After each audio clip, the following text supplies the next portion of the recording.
Good evening, everyone. It's the Board of Trustees regular meeting. It's August 14th, 2018 at 7:30 PM on the dot. This is meeting number 2018-15. Please take the roll. President Barry? Here. Trustee Olenichek? Here. Trustee Desmond? Trustee Phelan? Here. Trustee Vorder? Here.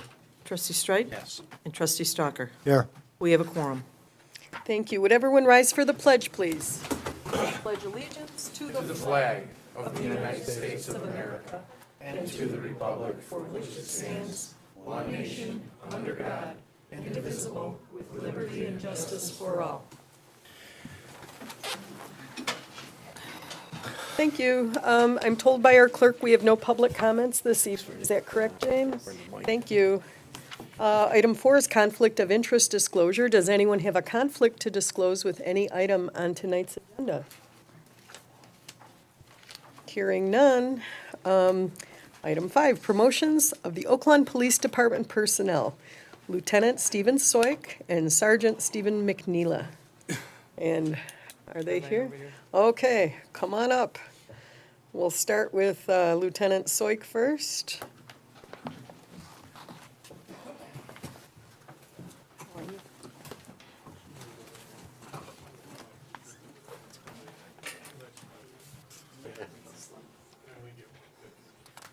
I, Stephen Soik, I, Stephen Soik, having been promoted having been promoted to the rank to the rank of Police Lieutenant of Police Lieutenant in the Village of Oak Lawn, County of Cook, in the Village of Oak Lawn, County of Cook, do solemnly swear do solemnly swear that I will support the Constitution of the United States that I will support the Constitution of the United States and the Constitution of the State of Illinois, and the Constitution of the State of Illinois, and that I will faithfully discharge and that I will faithfully discharge the duties of the office the duties of the office of Police Lieutenant of Police Lieutenant to the best of my ability, to the best of my ability, so help me God. so help me God.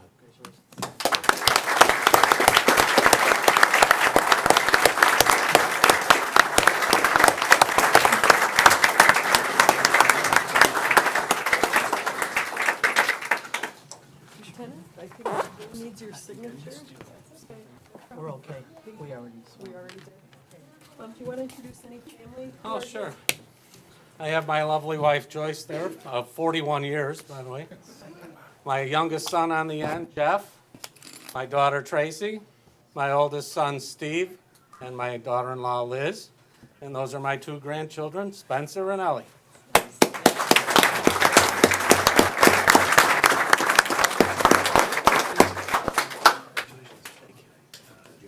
Thanks, dear. Nice to see the whole crowd here. Thank you. And Sergeant McNeela.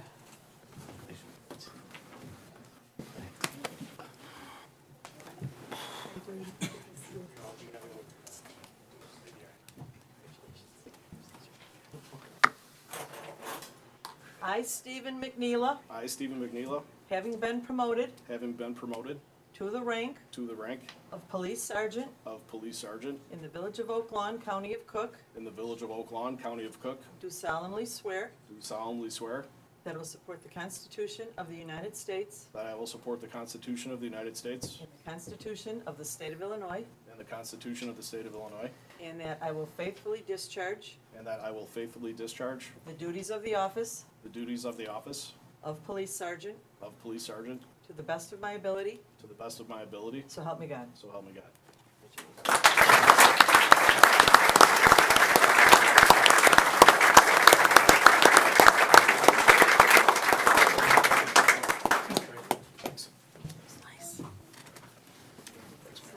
Can you introduce any family you want? This might take a minute. Speak up loud. All right, I got my mother and father, Maureen and Joe, my girlfriend Colleen, her father Bill, my twin brother Kevin, my brother Mike, who also works here, my neighbors Bob and Lori, my sister Kelly, her kids Patrick, Kevin, Steven, my brother-in-law Mike, my cousins John and Kim Myers, who also have a son who works for Burbank, my brother Mike, who works for Oak Lawn, if I already mentioned him, and raise your hand if I forgot anybody. Thanks.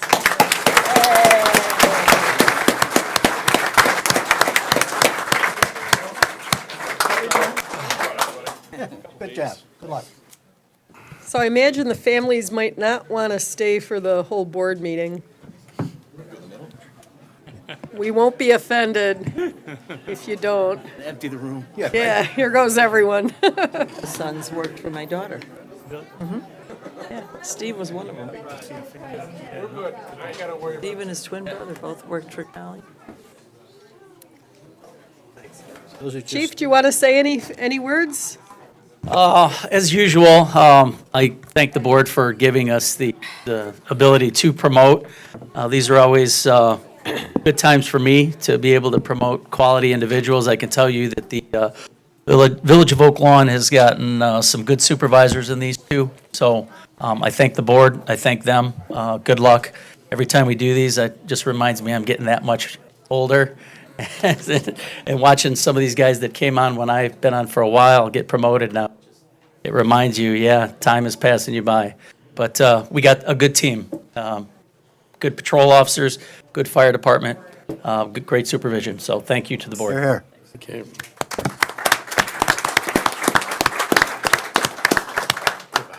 It's wonderful to see the families come out and show support too. And those of you watching on TV or YouTube, you can't see it, but many, many of our officers also came in the room to show support. It's very nice to see that. Item 6 is a proclamation for payroll week, whereas the American Payroll Association and its more than 21,000 members have launched a nationwide public awareness campaign that pays tribute to the more than 150 million people who work in the United States and the payroll professionals who support the American system by paying wages, reporting worker earnings, and withholding federal employment taxes.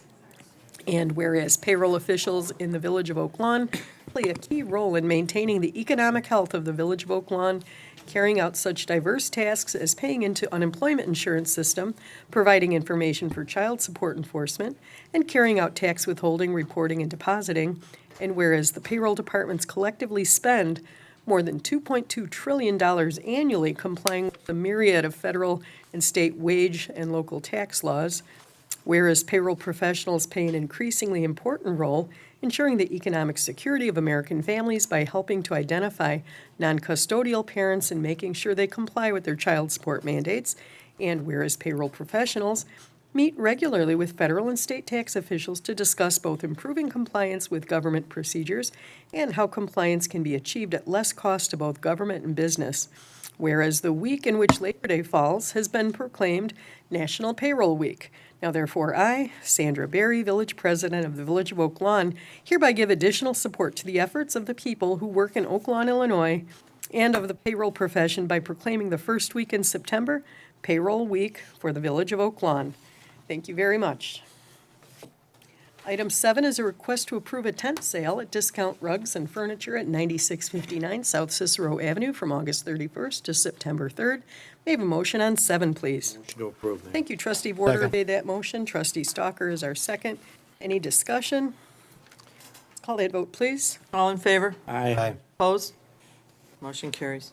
9 is a request to approve the Oak Lawn Community High School Homecoming Parade on Thursday, September 20th, 2018. May I have a motion on 9, please? Approved. Trustee Oliniechek made that motion. Is there a second? Trustee Warder, thank you. Any discussion? Let's call that vote, please. All in favor? Aye. Opposed? Motion passes. 10 is approval of the meeting minutes for the regular meeting minutes, 2018-14, dated July 10th, 2018. May I have a motion on 10, please? Motion approved. Thank you. Trustee Warder made that motion. Second. Seconded by Trustee Stalker. Any discussion? Let's call that vote, please. Trustee Oliniechek? Yes. Trustee Valen? Yes. Trustee Warder? Yes. Trustee Streit? Yes. Trustee Stalker? Yes. Mayor, can I do a point of order? Missed. I did. Yeah, I see it right here. Missed the Sully shuffle. I saw that.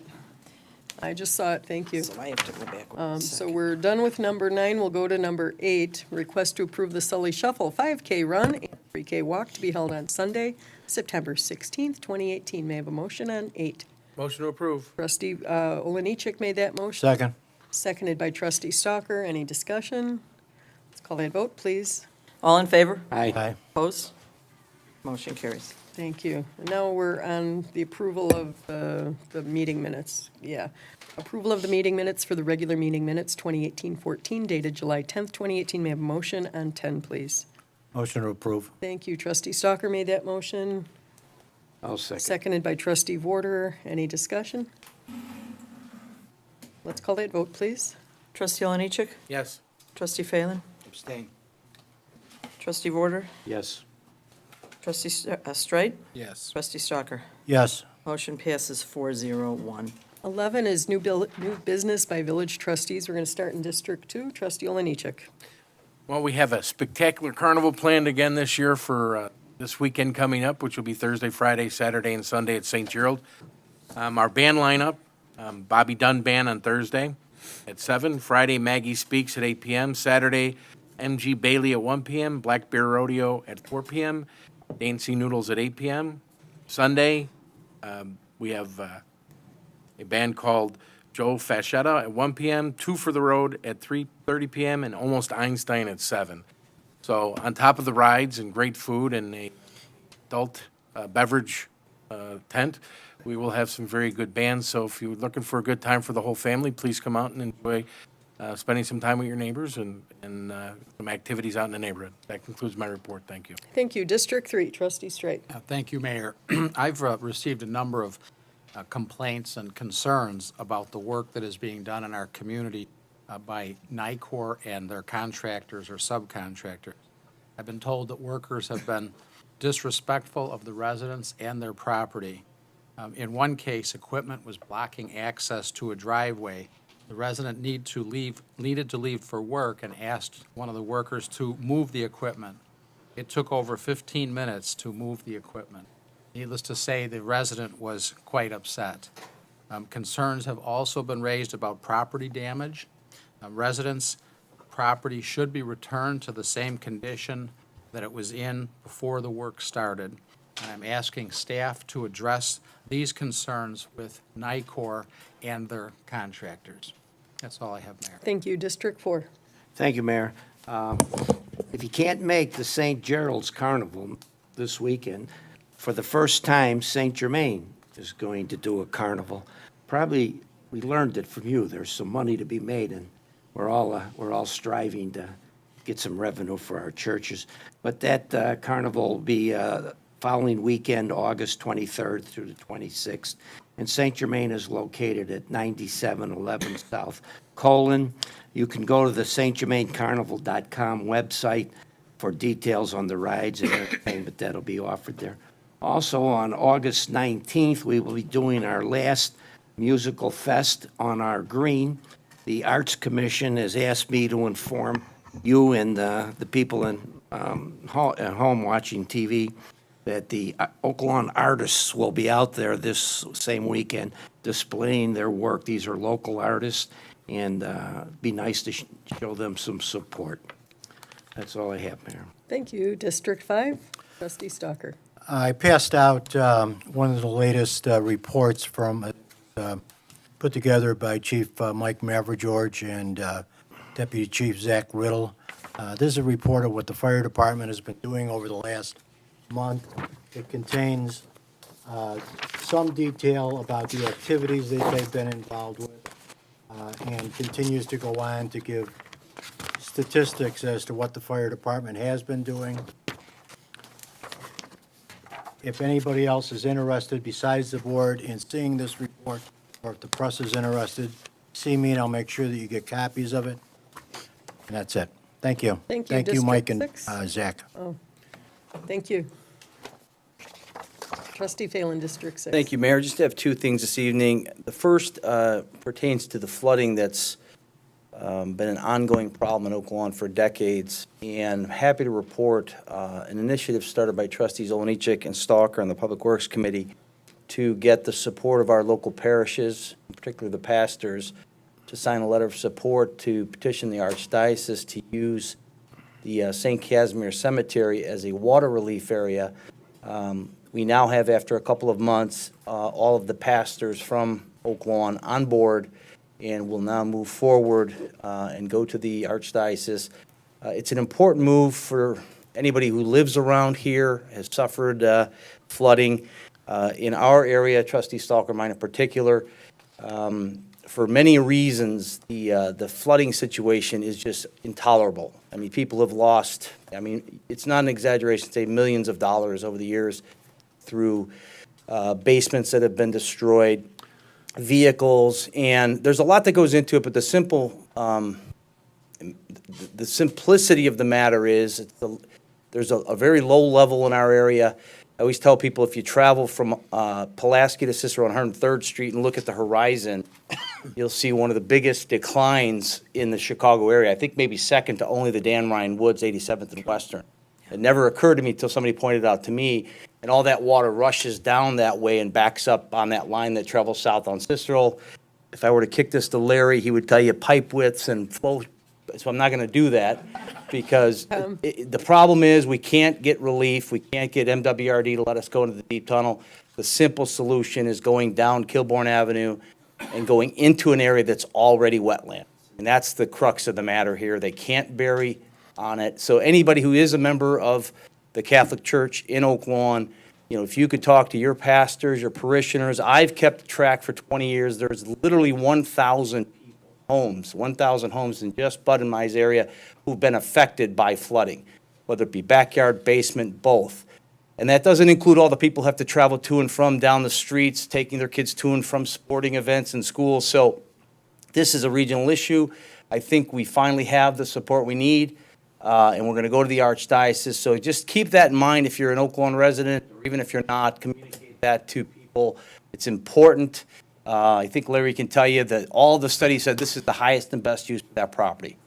So that's number one. Number two, Chief Palmer and I have had a couple of discussions relative to social networks and the preponderance of rumors that fly around relative to crime.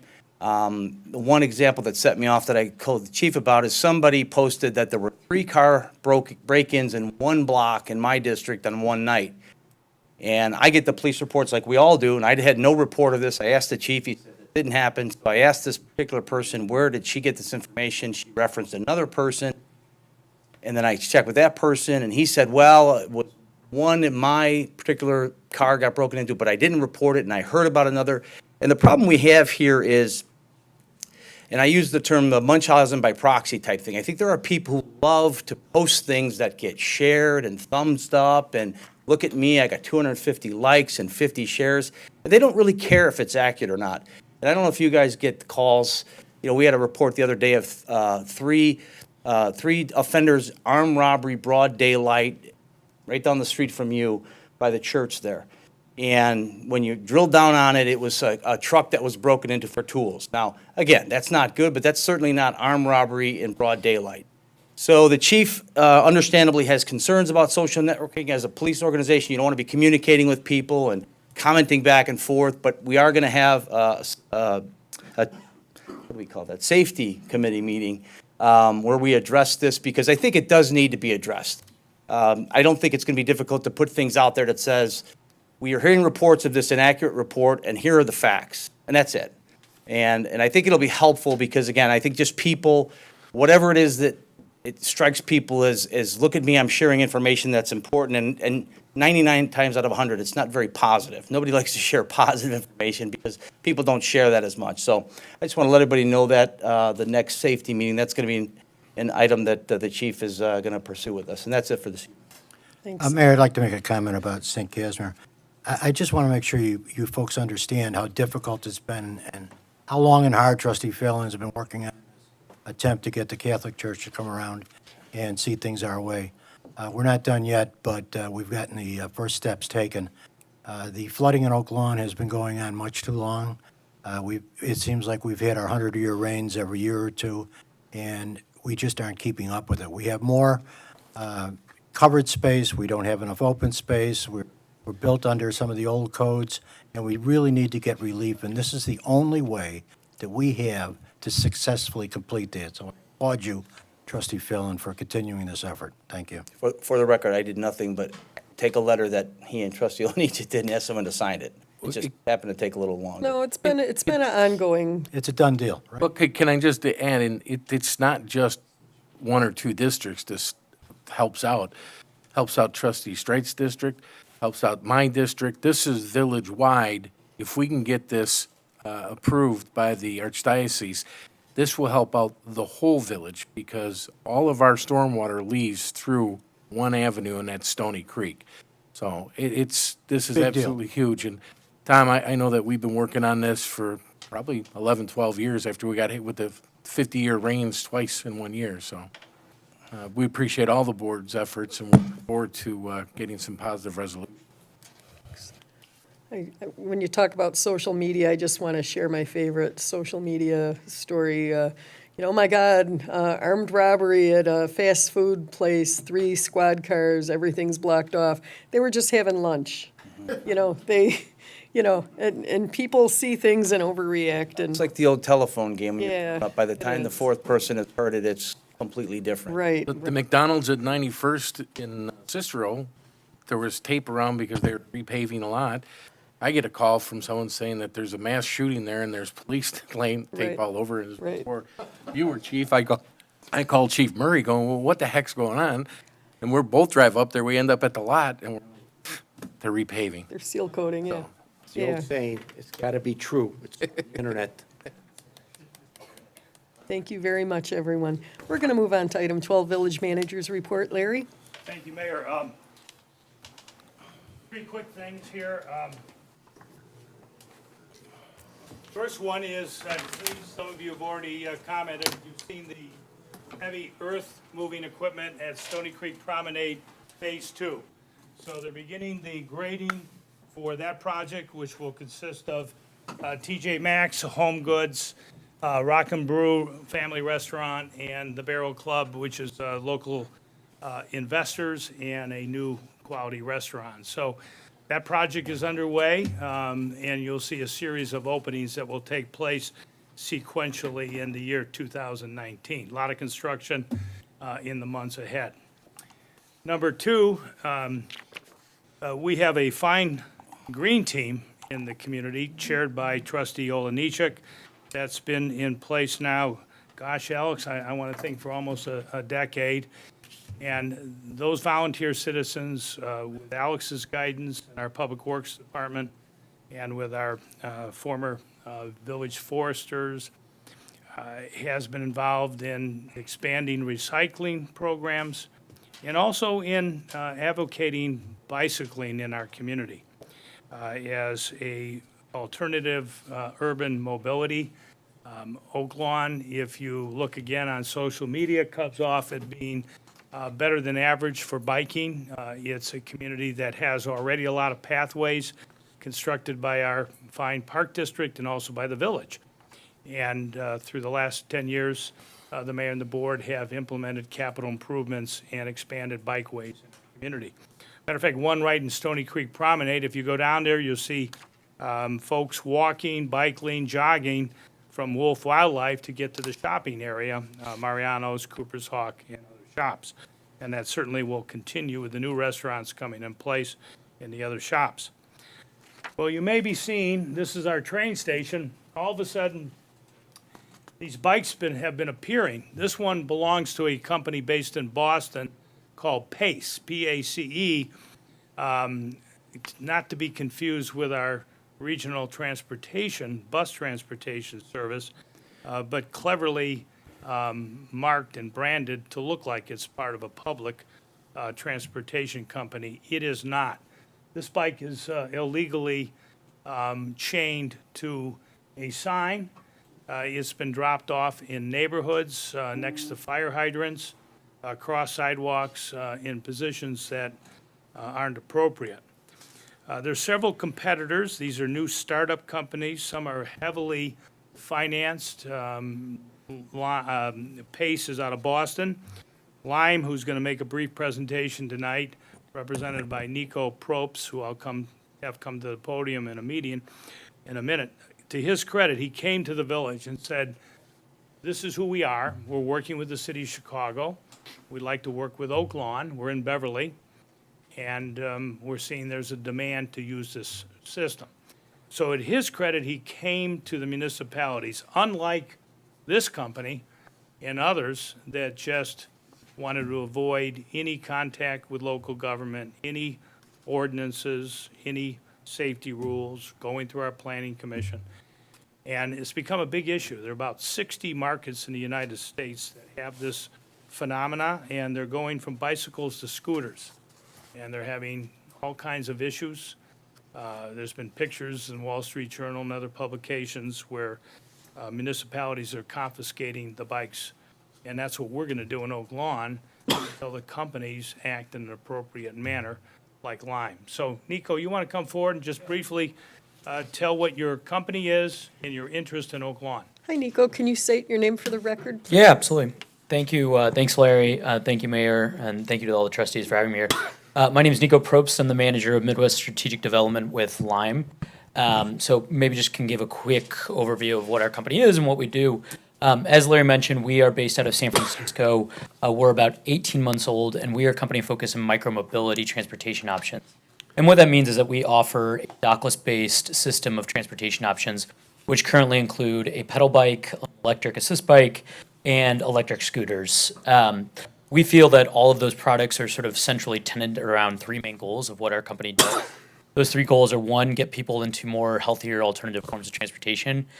Two, broaden the access of transportation options in communities where otherwise you wouldn't have them. So public transportation is typically an issue in a lot of large urban areas, and we are able to expand the access in an equitable fashion, what transportation options can look like in communities that otherwise wouldn't have them.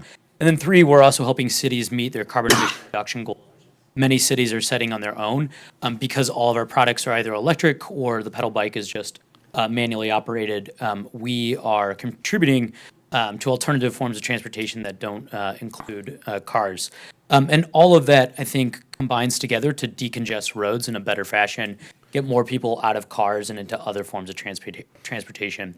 And the reason we had approached Oak Lawn, as Larry mentioned, we have been working with the city of Chicago on a pilot program on our e-assisted bikes.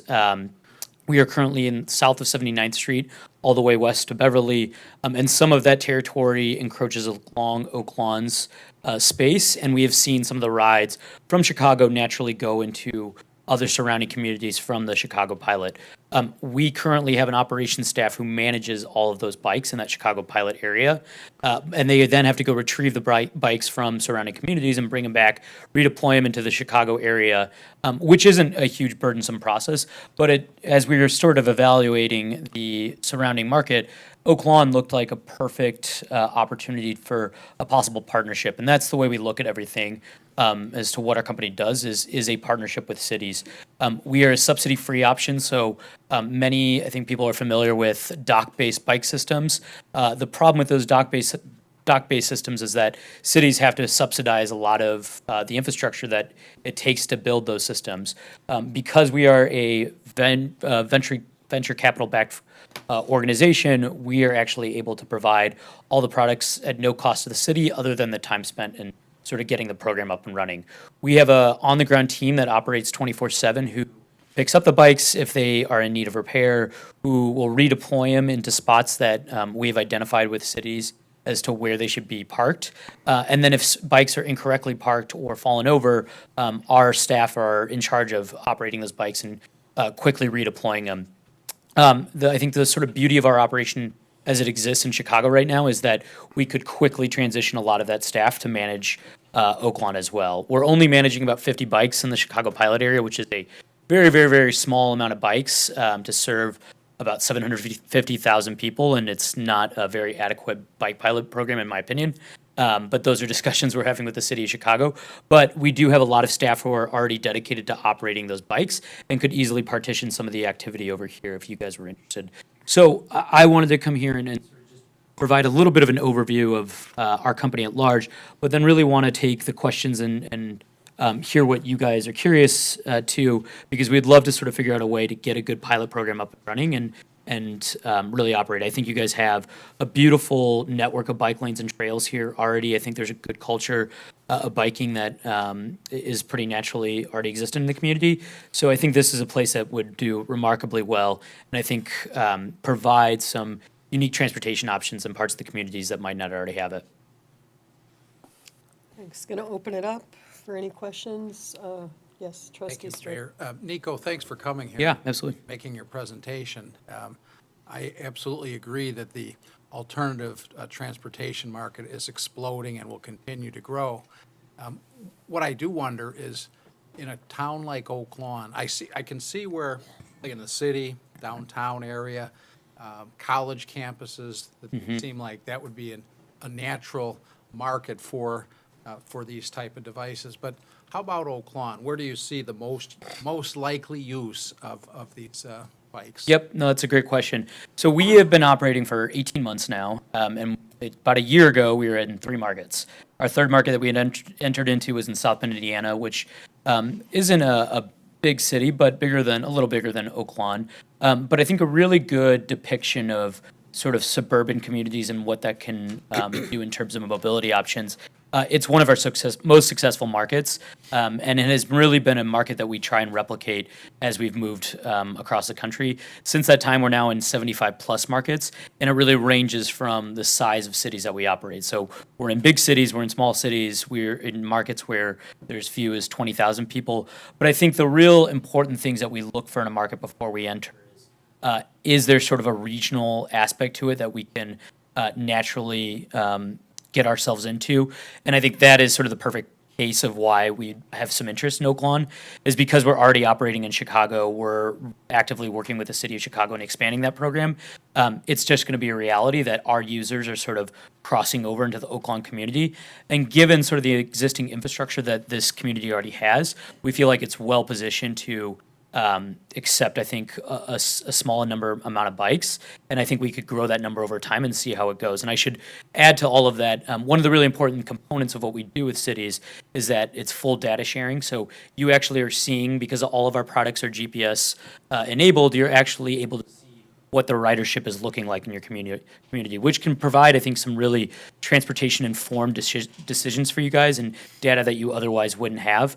And that is a really big focus of ours as well, is working with the city to identify where the bikes should be parked and where they should be deployed, where you feel like the active transportation hubs are going to be at.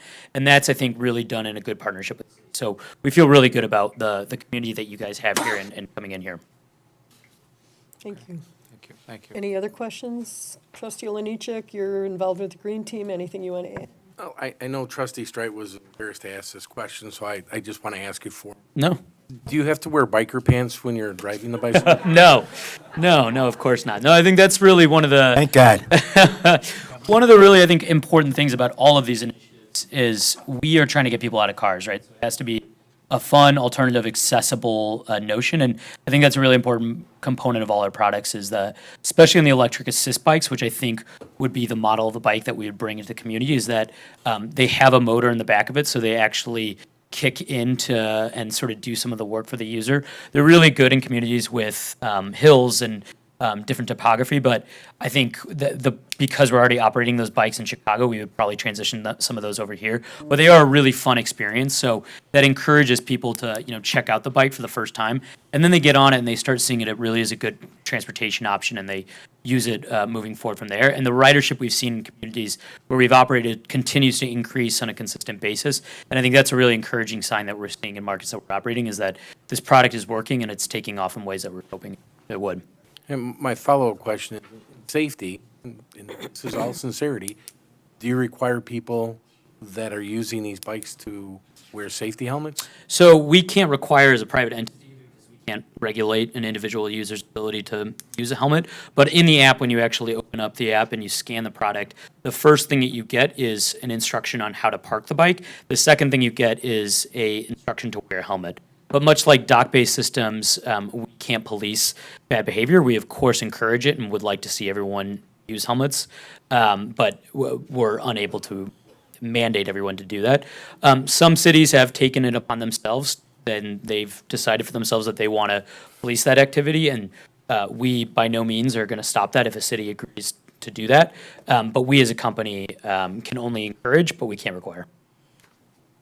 Thank you. Trustee Warder. Yeah, this question may be better for the chief of police, but when you talk about a motorized vehicle on a public street, does that require licensing and a license for the bike, but the driver too? Yeah, so I should, motorized is a bit of a generous term to what the motor actually looks like. It's on the back of a wheel, it's very small, but we have gone through a regulatory evaluation process of Illinois' existing laws, and they operate just fine in bike paths and bike walks. So we feel absolutely confident. We have a legal opinion on it too, so we're happy to share that with you guys for some additional information on that.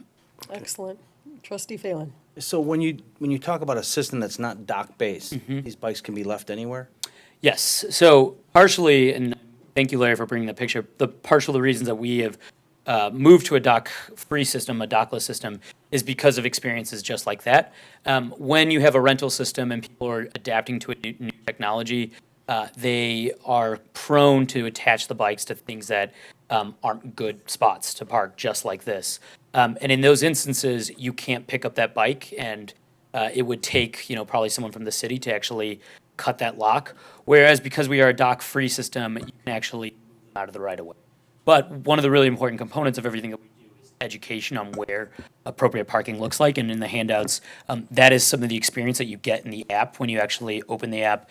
And before you actually go on the ride, it tells you what a good parking spot is. And those are the steps in those handouts that convey what a good parking spot looks like. So the furniture zone next to a bike rack, not in the bike rack, because we don't want to take existing bike users' bike space from them. It's, very essential space for them. So we always say next to the bike rack, and then furniture zone. If our bikes ever fall over, they have a sensor on them, and our operations staff are alerted so they can go out and redeploy them. And then all the bikes have a 1-800 number. So if there's a complaint about where the bikes are at, they'll call our staff. We go pick them up and redeploy them into a spot that's appropriate. Thanks. Any other discussion? Maybe just one more quick question. Is some of your competitors are very expensive. So how affordable is your program? Yeah, so there's a couple components to that, and it depends on the product that we're offering. With our pedal bikes, it's $1 for 30 minutes and keep going from there. For the e-assist bikes, it's $1 to unlock and then 15 cents a minute. So, if you're going about 10 or 15 minutes, it's about $2 to $3. The beauty of the e-assist bikes, though, is that they go much quicker than the typical pedal bike, and it's less energy for the user. So we find a lot more ridership with those bikes, and people naturally gravitate towards them. But a really important component of what we're doing, especially with our focus on providing more equitable forms of transportation, is we just introduced a discount program for anyone that qualifies for needs-based means, whether it be federal, state, or local needs. They can actually qualify for 50% discounts on all of our electric products. So if you do fall in that category, all you have to do is show some form of proof, and then you can get the discounted rate, which is a really important component. If we're going to talk about providing equitable forms of transportation, we have to make sure that we're able to meet the needs of those users. The other important component of what we do for folks in sort of the equity front is we offer a cash-based system too. It's all mostly done through a smartphone. But because some people don't have smartphones and some people don't have credit cards, we have a system called Pay Near Me, which is a partnership with Walgreens, CVS, Casey General Stores, where you load money into an account and then you draw down that account by calling or texting our number, and that's how you operate if you don't have a smartphone or a credit card. So that's a really big focus of ours. We're going to talk about equity. We have to really right. Thank you. Neat. Okay. Any other discussion? Larry, back to you. Thank you very much, Nico. Thank you, Mayor. What we intend to do, Nico, is we'll review the proposed agreement that you have with the city of Chicago with our council. Staff will be communicating with the village board, and we'll be able to give you some feedback in September. That sounds great. Excellent. Thank you for having me here. Thank you. I appreciate it. Any residents have input on this, please reach out to the board or the manager. We always want to hear how you feel, too. Mayor, I have one last item, just informational. A very exciting public meeting in this room Monday night. We talked about Stony Creek Promenade breaking ground on Phase 2. The developer, the Hubbard Street Group for 95th and Pulaski, will be holding a public hearing and presenting for the first time their site plan to redevelop that intersection where the closed-down Kmart and Chuck E. Cheese restaurant, among other uses, were. And I think you'll be pleased that you're going to see more green space than currently exists. There's little green space, virtually no trees. and the developer has spent a lot of time looking at, again, pedestrian, bicycle access, greenery at that intersection, and is very pleased with the strong interest from retailers. This will be a development for that intersection. And that's all I have. on Monday?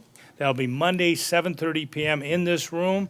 Anyone who lives, any neighbor lives within 300 feet has received a written notice, but the meeting's open to everybody from the community.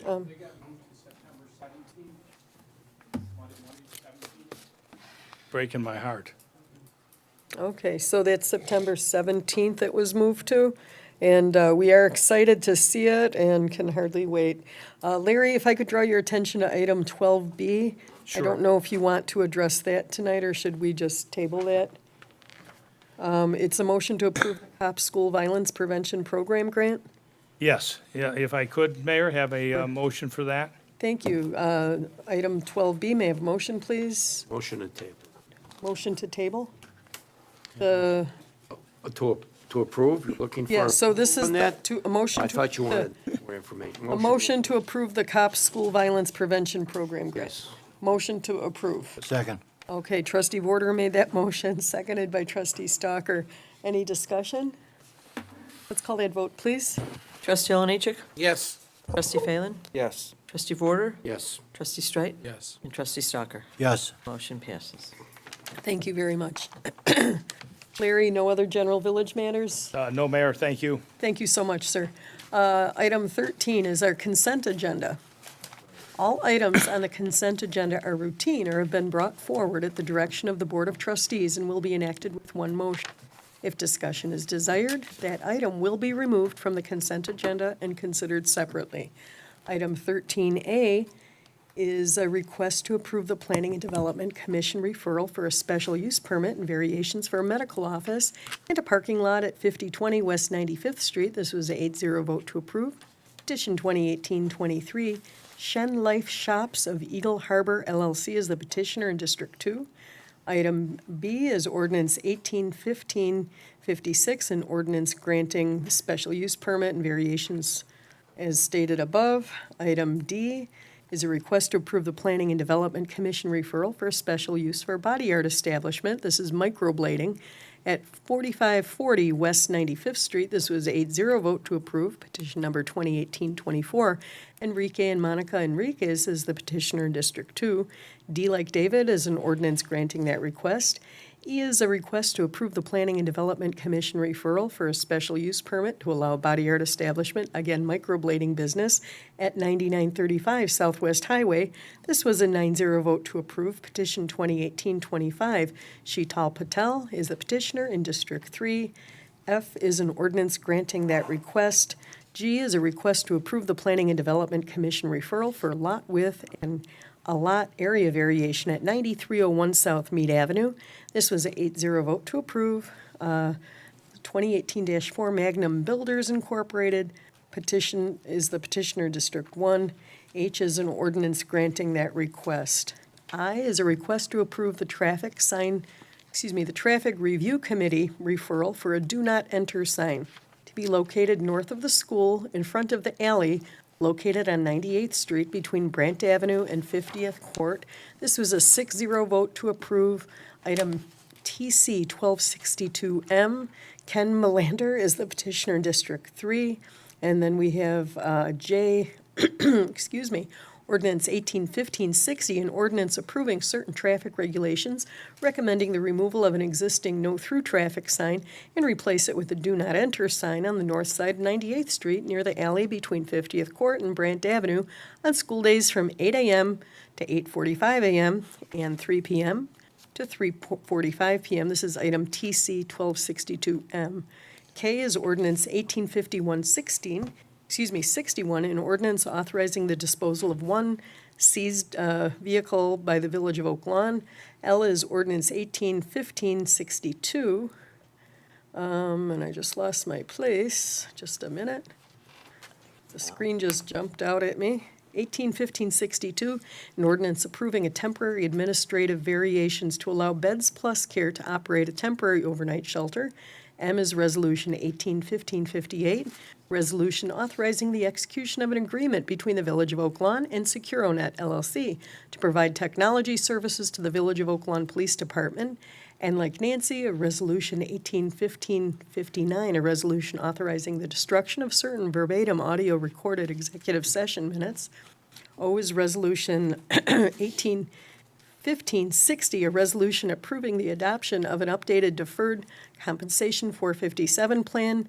P is Resolution 181561, resolution approving the Reliance Trust and FIS Company Trust Agreement and authorizing the plan record keeper, Mass Mutual, to serve as the agent of the trustee as indicated in the trust agreement. Q is Resolution 181562, the Third Amendment to the village's $3 million revolving line of credit extending the facility until July 5th, 2020, but reducing the available funding from $5 million to $3 million. R is Resolution 181563, a resolution authorizing the execution of a capital loan agreement from the general fund, or this relates to the general fund, for $959,600 with First Midwest Bank. S is Resolution 181564, resolution authorizing the execution of a capital loan agreement, water sewer, for $618,000 with First Midwest Bank. T is Resolution 181565, resolution approving the Fifth Amendment to a professional engineering services agreement regarding the regional water system, detailed design and bidding services between the Village of Oak Lawn and CDM Smith Incorporated. U is a request to approve the hiring of 2 firefighter paramedics from the current eligibility list to fill vacancies due to retirements and promotions. V, like Victor, a request to approve promotions of the Oak Lawn Fire Department personnel, Battalion Chief Michael McMillan, Captain Theodore Moran, Lieutenant Sharon Januszewski, Lieutenant Michael Looney, Loughny, Engineer Joseph Cipriani. W is a request, Board of Trustees approval and direction to the Board of Fire and Police Commissioners to hire 2 police officers from the current eligibility list due to upcoming retirements. May I have a motion, please, on 13? Motion to approve. Trustee Stalker made that motion. Is there a second? I'll second. Trustee Phelan is our second. Any discussion? Yeah, I'd like to pull A, B, C, and D for discussion. Okay. Anything else? Any other discussion? Okay, so we are voting on 13 with the exception of A, B, C, and D. Let's call that vote, please.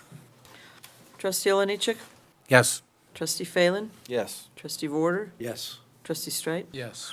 Trustee Stalker? Yes. Motion passes. Thank you so much. We're going to go back then to 13A. This is a request to approve the Planning and Development Commission referral for a special use permit and variation for medical office and parking lot at 5020 West 95th Street. This was an 8-0 vote to approve petition number 2018-23. Shen Life Shops of Eagle Harbor LLC is the petitioner in District 2. And then B is an ordinance granting that request. Do we do these individually, sir? Yes, so we're just going to discuss A. I need a motion on 13A. Motion to approve. We have a motion to approve from trustee Oliniechek. Is there a second? Second. Trustee Streit is our second. Any discussion? Yes, Mayor. Trustee Vorder. 6 years ago, when I got elected to this board formed a resolution that we would limit medical facilities over 3,000 square feet during our primary business corridor, Cicero Avenue to Central Avenue. And over the years, we have rejected certain medical facilities that want to locate in that corridor. Now, we have great plans for the intersection of 51st Avenue. We're going to put a traffic signal there. We're going to have a new Dunkin' Donuts there and a white tablecloth restaurant at that corner. I think that by putting this medical facility across the street, we're stymieing that vision we had 6 years ago, a good vision, which some businesses couldn't locate in that corner, by approving this. So I would have to tell you that I'm going to vote against this, or at least request that we have more discussion over the next couple of months as we see that corridor develop and that light go in there. So I'd like to see it postponed myself. Okay, any other discussion? Trustee Phelan. The one concern I have is, we've had problems with absentee landlords in the past, or landlords that are not from the area, or, I noticed this owner is going to be a life insurance company. Will we have a local contact that we can rely upon if there's trouble? I think the petitioner's counsel is here. Would you like to come up and address those questions? State your name, please. Let us know if you live in Oak Lawn, please.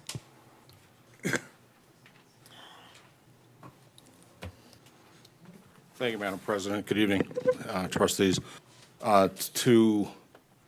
Could you state your name, please? John Eggert, Thank you. Eggert, counsel for the petitioner.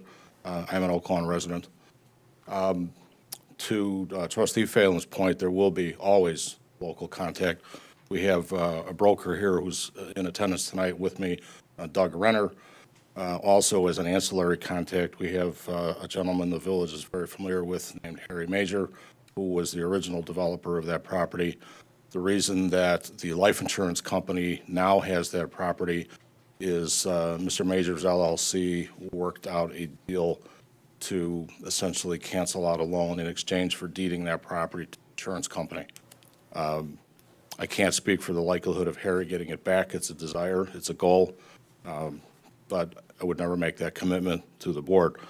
To trustee Vorder's point, the ordinance that we're seeking a variation from allows in this zoning district medical facilities up to 6,000 square feet. I believe that was the number that was in the ordinance. The variance that's requested is an 893 square foot variance. The medical facility in the building is approximately 6,893 square feet. The remainder of the building is retail. So if we had come in at 6,000 square feet, we wouldn't need to be standing here other than a parking variance, because medical up to 6,000 square feet is authorized in that zoning district. Trustee Phelan. I want to follow up my Trustee question. So respectfully, a broker by definition brokers a deal and then's out of the deal. You know, and Harry may or may not be wrong. I'm a little uncomfortable not having somebody that if there's a problem, we're not dealing with somebody from Roanoke, Virginia, we're chasing around a ghost. So I'm not asking for a name, but, you know, that's the concern I have about this. Absolutely. We're going Doug, to let council answer that, and then trustee Lenichek. So if you want to confer with council or introduce yourself. Yeah, you can. Why don't you introduce yourself and just answer? I'm Doug Renner, broker for the property. Worked with Harry for many years. Actually, a little background on me. I've worked in Oak Lawn actually for quite some time. A broker that helped renovate shops of Oak Lawn, brought some retailers. I have some experience. So in dealing with this situation with Harry and his lender, it's been a transition. But in that transition, they also have a property manager that's local, based out of Oak Brook. So they have a property manager that's local. I'm around as ancillary, as John said, and I hope that's enough. Where is your office, sir? I'm sorry? Where is your office? My office is in Chicago. Where at in Chicago, please? We're at Ogden. I want it in the minutes if there's Oh, concern. 1030 West Chicago Avenue. Thank you. Yep. And there is a property manager, is what you And said. there's a property manager, I believe it's Mid-America, based out of. My Bill Lenichek. My only concern is the type, I understand what you guys are trying to do. I know that property is 10,000 square foot. I know that it's in a difficult area in the history of Oak Lawn. It's been a difficult area for us to find good long-term retail in there. But if, I understand the whole concept is to bring medical activity creates activity, and then have walk-up like a Jamba Juice or some type of retail that would fit well with that type of medical, correct? Sure. And it's not necessarily with that type of medical. 95th Street's busy enough that it's just something that's small, probably convenient. It's the whole frontage, so the frontage will be about 100 square feet, or 100 feet long by 30. So it's demisable into two 1,500 square foot spaces, which could be your Jamba Juice, a small deli, something of that sort. And that's what we foresee. So it will be very amenable, not necessarily as a co-tenant, which it very well could be, but also just for 95th Street itself. Yeah, okay, and that's the tightrope we walk is on the 95th Street development. Is it going to be something that's going to remain an open shopping center, or can we get some type of activity on it? And I will tell you that whoever's taking care of that property, I walk by it pretty much on a daily basis or drive by it. They do a good job at making sure that that property is well maintained. So I'm confident that if we continue down that path, that same type of service would happen. Because ultimately, we're concerned about making sure that the neighborhood gets taken care of. Sure. Village Mayor, manager. if I could, in all due respect to what Trustee Olenichik said, I'm puzzled that nothing's been done to that property is something as simple as cleaning the front elevation. You can still see the shadow of David's bridal there.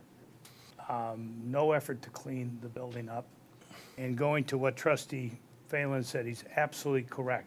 We've had nothing but problems with the absentee landlord or landlords across the street and continual changes in property managers. So while you're here in a public meeting with Oak Lawnians here, are we going to hear a pledge to keep this property looking as good as Harry Major took care of it?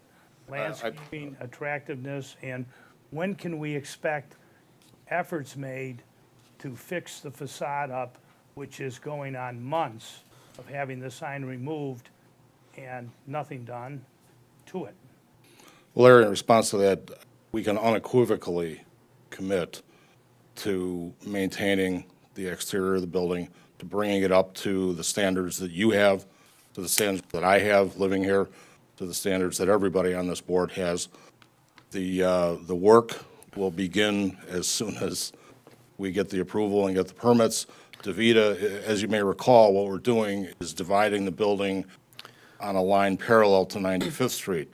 The original plan was to divide the building with a line perpendicular to 95th so that part of the DeVita facility would have faced 95th. And with the business development director at one of our meetings with the village, the idea came to turn that sideways so that DeVita is actually in the rear of the building with the 6,800 feet, and we were able to keep the 3,000 square feet of retail, all of it with the windows facing 95th Street. It is DeVita's plan. With me tonight is a gentleman named Matt Lieberman from DeVita, who's going to be primary on redeveloping the facade and the exterior, and we've got a site plan, but we've also got a rendering of a proposed exterior, if you could bring that up. Have you been to the Architectural Design Review Commission yet? No, that's the next step. And this is a typical DeVita facility. It's not the proposed facility for this because of the fact that we do need to go through ARC. John, if I could then, my Yes. other observation as of yesterday is, as you know, Mr. Majors owns the adjacent directly to the east medical complex, mostly medical. Yes. Somewhat mixed, some retail with Huntington Learning and with the rental. He's got, it appears to be 16 to 20 employees of medical concerns that are parking in the next property to the east along the railroad tracks owned by AT&T. If you could check with Harry for me, I'm getting calls from AT&T about that property, and it just ripples. Then it goes to the bank, Fifth Third Bank. Right. So the area that the general public doesn't see, but is back there, is a hodgepodge of parking, either formal or informal arrangements, none of which the village is aware of, but they're fairly substantial. If you could have Harry kind of discuss that with us. Can absolutely do that, Larry. Thank you. And the one thing, to that point, there is an agreement in place that allows for the people at call it the 5,000 West 95th place, the one that you just mentioned. There are 10 spaces that are right behind we'll call it the Davids Building, that are by a recorded agreement are designated for parking for that center. So there's no reason those people should be parking on the AT&T property unless there's some kind of a written agreement in place. The reason I bring that up, John, is because it limits what AT&T can and would do with the village in the future for the use of that property. As you know, that's an equipment building for the most part, maybe a handful of employees, and then it's a large, empty, underutilized parcel in a pretty important area. So that's a factor, and we're trying to work with AT&T and Deja Brew relative to the parking spaces. So it's all interrelated, and AT&T is reaching out to us and saying, we've got people parking in our parking lot. We told them, you got to put up a tow sign then. So if you could help us out on that, I will there, absolutely. I will discuss it with Harry tomorrow, and we'll have an answer for you before the end of the week. Trustee Vorder. Yeah, Mr. Eggert, Yes. you're committed to $3,000, 3,000 square feet for commercial usage in the front of that building. Yes, sir. But you don't have a tenant at the present time, correct? That's correct. Okay, will you commit to keep that property commercial? Absolutely. Yes. As DEVA Yes. proceeds? Yes. So I have a question. There's two other DeVita locations in the village, one on 91st and Cicero approximately, and one about in the 6200 West Block on 95th Street. To add a third location seems like an awful lot. I understand the area and the density. Can you tell this board if any of those other locations are going to be closing? You need me to introduce myself as well? Yes, you're Matt Lieberman, sir? I am correct. Hi, welcome. Hey, thanks for having me. Yes, both those locations will remain open. Right now, due to the utilization of basically they're over 90% utilized, which really limits our ability to accept additional patients, as well as best serve the patients that come due to shift availability and urgency of need of treatment. So those two facilities they will remain open. This isn't going to replace either of those. And this is also something that we've presented before the Illinois Certificate of Need Board. And we've shown that our patient at this facility will be unique from the other two. So there is definitely a need within the community, both Oak Lawn and then writ large, that the patients will come. Can you explain how they will be unique? The way that it's looked at are individual patients as opposed to, so a patient can only be assigned to essentially one clinic when you're showing the potential utilization that we'll have. So we can't say. Is just a statistical term. That's correct. Okay, very good, thank you. I have a couple other questions. I received a request by a public relations firm for a letter of support for this project. Early on, I believe most of the board also received this, and talking with other community leaders, they also received this request. I'm wondering how many letters of support from the people you reached out to did you receive? Offhand, I don't know. The record would be on the internet. The board does keep those records. What I can tell you is that at the meeting that was held, the most recent meeting, so this would have been back in July 24th, we were approved to get the certificate of need for this location. So whatever, letters of support we got, we appreciate, but certainly the data that we provided along with our physician partners was sufficient to have the board give us a wholly positive report and then approved by the commissioners. Okay, thank you. Commissioner Eggert, excuse me, not Commissioner, I'm so sorry, I'm so used to calling you that. Mr. Eggert, do you know if any letters of support were received from the community? I have For that? absolutely no knowledge of any. No knowledge of that? Okay. I guess my question also, Mr. Eggert,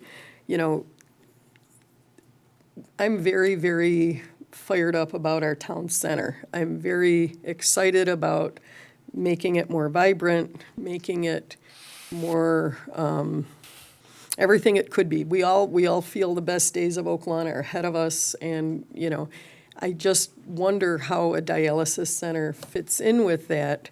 I was reviewing minutes from when you were chair of the Planning and Development Commission, where there was discussion to divert medical off of Cicero and off of 95th Street and onto Southwest Highway, just because everyone had these concerns about losing the vibrancy in our downtown. And now you're here promoting exactly the opposite of what you know, your commission basically fought for and what this board approved. I'm just wondering, how can I justify that in my head? What changed? The primary change since that time is the decline in the retail market. As Harry spoke at the Planning and Development Commission meeting, and I believe his comments are accurately reflected in the minutes of that meeting, since 2008, the ability to get a tenant for a single tenant for a building of this size has greatly diminished. I've had conversations with our village business development director who has said, I believe this is correct, and Steve can correct me if I'm wrong, that it's a lot easier to rent 1,500 or 3,000 square feet than 10,000 square feet. Harry spoke at the Planning and Development Commission for this matter and made it quite clear that anybody who wants that size store, like Home Goods or TJ Maxx, that are going to go into the second stage of Oak Lawn Promenade, they're going to want to build their own building. The problem with a building like this is at 10,000, a shade over 10,000 square feet, it's not a practical tear down. So what we tried to do was to preserve, to work together with the 95th Street corridor plan so that we could keep the front, the town center, what our vision has been, to keep that all what faces 95th Street retail, and to bury the medical in the back. The practical concerns are that we simply probably, and Mr. Renner can confirm this, the likelihood of renting this building to one tenant is between slim and none. The only way that it effectively works is to divide it up. The fact of the matter is, as Mr. Majors explained to me on multiple occasions, the businesses that are viable now and succeeding now are the medical business. And the question is, do we ask ourselves if we'd rather just let that building sit empty for 5, 10, 15 years until somebody finally tears it down? Or do we try to cobble together a plan that's flexible, that works? It does contradict slightly the proposal to shift everything over to Southwest Highway, as you said. But if it was 5,999 square feet, we wouldn't be having this conversation because the zoning would allow for that. The only reason we're having this conversation is because we're 893 square feet over the 6,000. But we did try to work in conjunction with what the vision of that corridor study is, to keep the streetscape the way that it is, actually to make the streetscape better than what it is, to improve the facade, to improve the exterior of the building. I think at the end of the day, what we will put up there will be a positive addition to the center of the town versus what's there now. And frankly, I think it'll be a better addition to the village than David's was. You know, I'd feel better about this if we had a client for the retail to consider. So would we. I feel that, you know, this is just pushing it through, and it could stay dark as far as you're concerned, because you've got what you wanted. And I feel very, I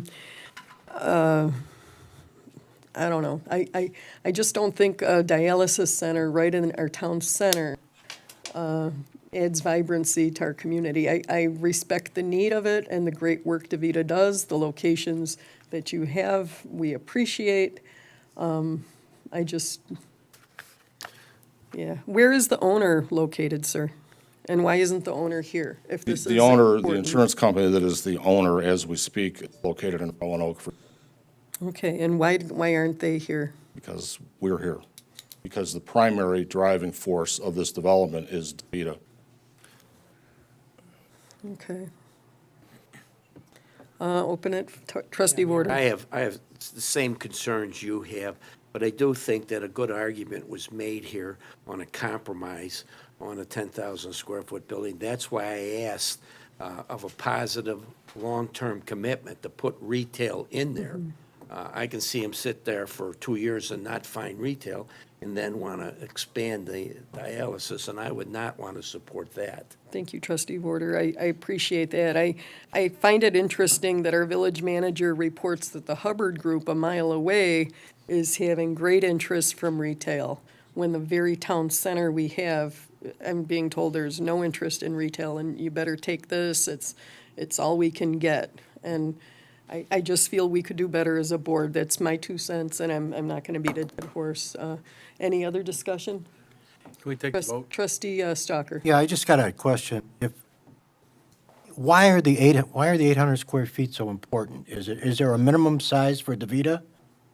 You know, it would seem to me that you wouldn't be here, everything is just go through if you made it a little smaller and they retail a little bit bigger. Given the size of the need within the community, the number of stations, treatment areas where we'd be having patients, we need more than 6,000 square feet. Plus, the way the building lays out and the compromise we'd reached with the Planning and Zoning Committee, the way that the building is divided at the 6,800. So if we were to go less, one, we'd be limiting our ability to treat patients in the manner that we do, that we like. But secondly, it leaves kind of a weird configuration for the building. It would essentially leave an L-shaped configuration around ours, which would make leasing to additional retail tenants that much more. Thank you. Any I other- don't understand that, but I'll accept it. Can we take the vote? Any other discussion? Okay, let's call that vote, please. This is on 13A. Trustee Oliniechek? Yes. Trustee Phelan? Yes. Trustee Vorder? Yes. Trustee Streit? Yes. Trustee Stalker? Yes. Thank you. Motion passes. 13B is ordinance 181556, an ordinance granting special use permit and variations for a medical office and parking lot at 5020 West 95th. Shen Life Shops of Eagle Harbor LLC is the petitioner. May I have a motion on 13B? Motion approved. Trustee Oliniechek made that motion. Do I have a Second. second? Trustee Phelan, any discussion? Let's call that vote, please. Trustee Oliniechek? Yes. Trustee Phelan? Yes. Trustee Vorder? Yes. Trustee Streit? Yes. Trustee Stalker? Yes. Motion passes. 13C is a request to approve the Planning and Development Commission referral for a special use for a body art establishment, microblading, at 4540 West 95th Street. 8-0 vote to approve. Petition 2018-24. Enrique and Monica Enriquez is the petitioner in District 2. May I have a motion on 13C, please? I'd like to make a motion to approve. Okay, we have a motion to approve by trustee Oliniechek. Is there a second? I don't know what this is, but I'll second. Okay, trustee Phelan is our second. Any And there's two of discussion? them on here, and I don't know what it is. Yeah. Any discussion? Yeah, is the owner of the business here? Hi, would you like to come to the podium and introduce yourselves? And I think people don't know what microblading is, so, so this isn't like go get a tattoo that says mom kind of place. Okay. So if you could state your name, let us know if you live in Oak Lawn, please, and then, Hi, good evening. My name is Monica Enriquez, My name's Enrique Enriquez. and we We live in Chicago. thank you. And trustee Oliniechek, you had a question for that? Well, I talked to some of the businesses that are around you and next to you, and there's a major concern because where you're at, in the building you're in, it's extremely limited parking. And the concern is the amount of, and I understand that yours is a by appointment. It's not, a group of people that come in there at one time. It's pretty much by appointment, so you don't need to have a lot of parking. But as a trustee, I still have to be very concerned about what the neighborhood brings up to me. One of the people who's on the corner who owns a great business there, he's a great man, and he's very, very concerned. And I just wanted to make sure that you guys understand that we wish you luck with your business. I think it'd be a good model there, but you need to be very cognizant of two things. Number one, if there are people that are going to be living above you, which you have a landlord, that they're going to be taking up some very valuable parking spaces there. And number two, the best I see is you've got 5 parking spaces, maybe 7, if there aren't people upstairs. What is your plan to make sure that you don't start going over to your neighborhood's parking spaces and the apartment buildings and condos around you? Well, sorry. Well, we spoke to, to the landlord about the issue with the parking, and he did agree on that, and he mentioned, like, there would be, like, two sides, so we would put a sign on one side for, like, say, Monica's parking. So, and basically everything is, by appointment, so the most we would probably have there would be like two cars, her car, herself, and then a client's car. If that, because I was willing to walk to the corner or wherever I needed to go. And then we did notice on the side street there is along where, what is that, Man Carries, I believe? There's a 2-hour parking. So, I mean, a client's not there longer than 2 hours as well. So, I mean, we could probably do something like that. Okay, in how long have you guys been in business other than here? This is our first business that we're starting. Okay. And we were just trying to look for a good location, and we know Oak Lawn's a very, nice, decent location to start a business. What is it exactly? I'm not joking. Microblading is a semi-permanent, hyper-realistic tattoo of the eyebrows, making your hair look extremely natural. So it's not like those old tattoos that they used to do before, and this is not done by any gun machine, so it's very superficial. And it does last anywhere from 1 to 2 years, just really depending on. So how long does it take to microplane someone's eyebrows? Microblading Or can. microblade, excuse me. Yeah, it could be anywhere from an hour and a half, 2 hours at the most, really depending on the client's needs. I've been doing the artistry for quite some time. I just don't like to rush. And then the background that I have as a makeup artist really just helps me structure everyone's face. So I am a big believer that one eyebrow doesn't fall. And so I'm really trying to push that because I see just one standard look and it just doesn't look right, so. So can you help me out? Absolutely. All right. I have really great looking eyebrows. I did Oh, know. thank you. You've got my vote already. Suck up. Mayor? Trustee Warder. Yeah, I too have had some concerns from my constituents on the parking issue there. I went over and took a look at it, and I think their concerns are legitimate, but I'm familiar with your business, and I kind of figured that you would not have an overflow of parking, one or two. But I want you to be aware that if we should approve this tonight, this is an issue for the neighborhood. So you need to be cognizant of that too. Because if I get complaints, then we have to deal with those complaints too, okay? Now, if I fell asleep in a chair, you wouldn't do anything weird with my head. Clients actually fall asleep in the chair, so they're just relaxed and it's just one-on-one.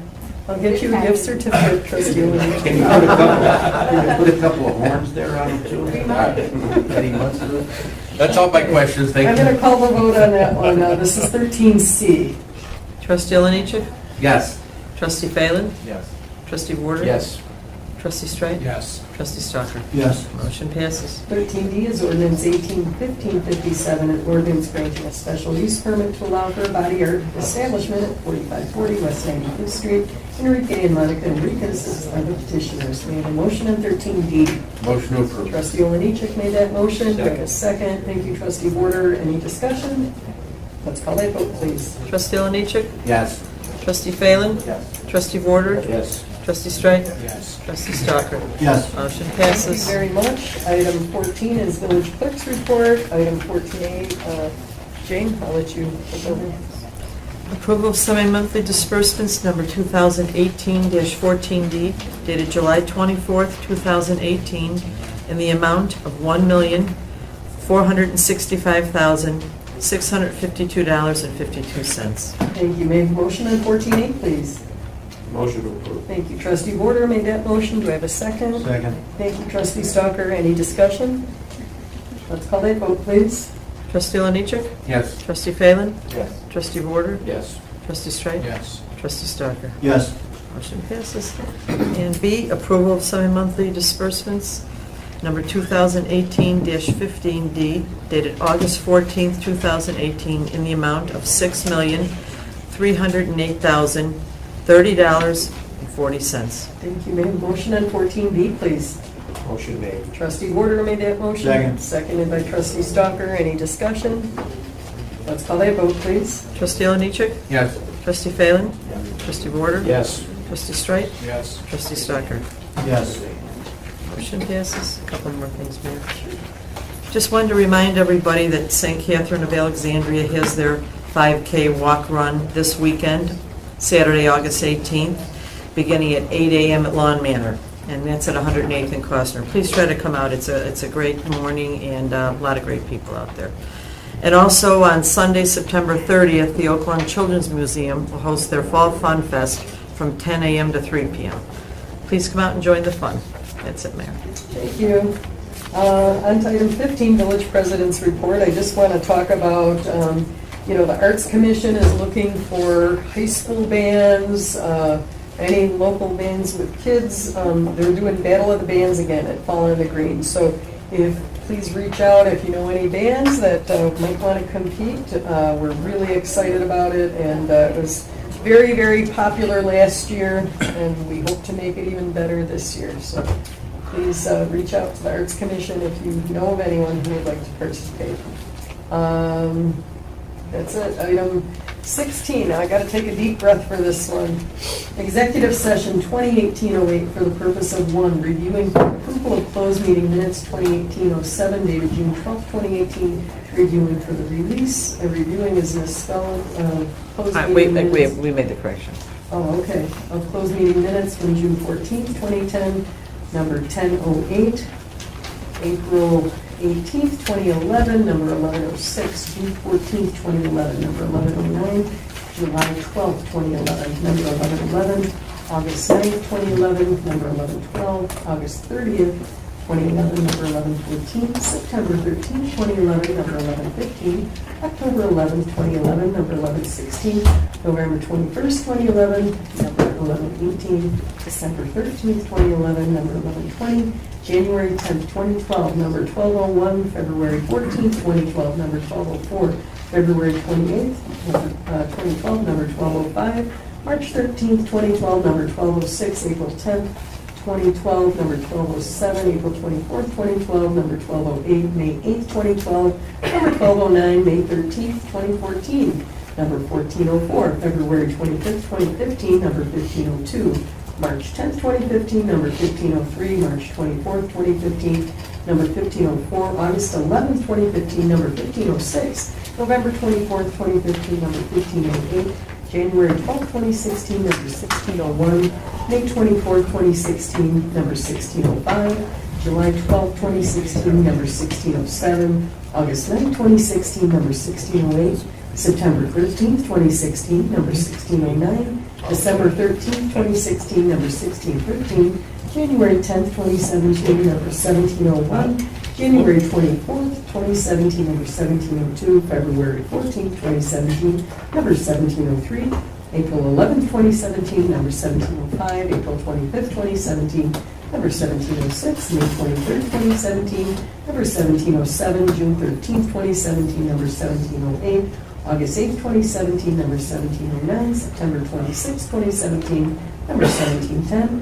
October 10th, 2017, number 1711, October 24th, 2017, number 1712, November 28th, 2017, number 1713, December 12th, 2017, number 1714, January 9th, 2018, number 1801, January 23rd, 2018, number 1802, February 3rd, 2018, number 1803, March 13th, 2018, number 1804, April 10th, 2018, number 1805, and May 22nd, 2018, number 1806.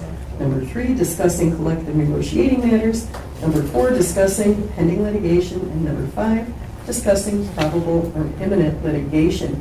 May I have a motion, please, on number 16? So moved. Thank you. Trustee Olenichek made that motion. Do I have a second? Second. I'm going to give that to Trustee Stalker. Any discussion? Please don't ask me to repeat it. Thank you. Let's call the vote. Trustee Olenichek? Yes. Trustee Phelan? Trustee Porter? Yes. Trustee Strang? Yes. Trustee Stalker? Yes. Motion passes. Thank you. So we're going to clear the room and go into executive session. Thank you very much, everyone. The time is 8:54.